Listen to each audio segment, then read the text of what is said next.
is Jonathan, and today we're going to be learning about using loops. Goal: use a for loop to repeat a sequence of commands.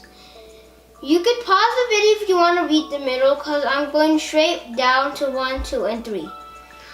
1. Enter the solution for one row inside the curly braces. 2. Decide how many times to repeat the loop. 3. Tap the number of placeholder and specify the number of repetitions.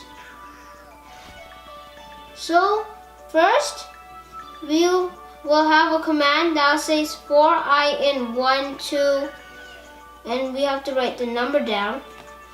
I'm going to say 5 because there's 5 gems and we have to collect it 5 times. Now, we will move forward to times to collect the gem because all of them are in the same place.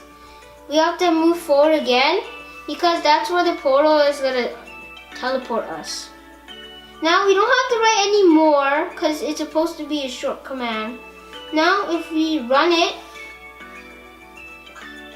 it will collect all the gems.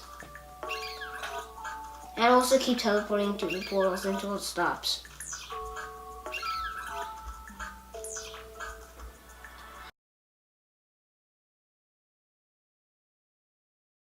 Please subscribe to my channel if you like this video and also leave a like. Bye!